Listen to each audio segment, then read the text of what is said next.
All right, well, a panel of experts are inviting you to discuss how to make downtown Regina a little bit safer. So joining me in studio is Amber from the Central Library and Judith from Downtown Business Improvement District.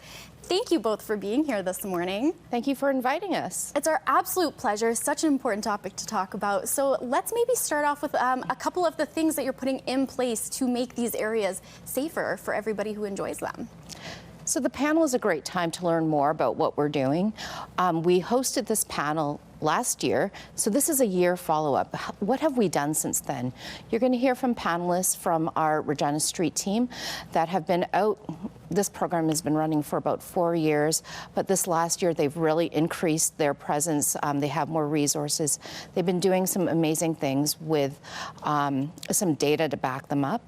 Last year we heard from Sergeant Lori Alexander, who runs the Alternate Resource Officer program, which was just beginning to launch last year. So again, she'll have a year of data to present back to the community and learn more about what they're seeing. Absolutely. And what kind of issues are coming to light in the midst of all of this? What we're seeing is there are some great things happening. We're seeing more people downtown. We're seeing more businesses open downtown.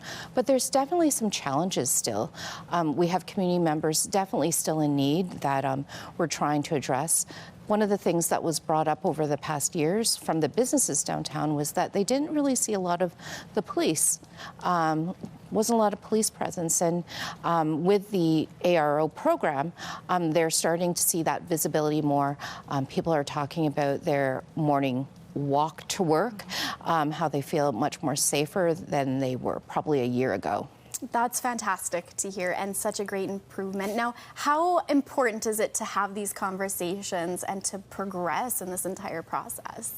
Well, speaking as a librarian and a person who is passionate about what a public library space brings to a community, which is a place for in-person dialogue. So coming together, last year I think one of my favorite parts of this panel, and strangely it's exactly 1 year later, it's August 28th, and it's August 28th this year as well, is the conversation that happened after. So the panelists are very generous. They share their knowledge, what their organizations are doing, but then our community members who are attending have an opportunity to ask questions and speak with each other. And so that piece for me is hugely important. That's where we collaborate. We maybe come to some shared understanding or maybe not. But that piece for conversation, sharing our own feelings, our challenges and different things in that space with this panel of community experts, that is, I don't know, that's kind of my jam. Like, very excited about it. Absolutely. Well, it is very exciting. I would like to thank you both for being here this morning and talking about this. Again, a super important discussion to have, and I'm really grateful that we could have that today. Thank you so much.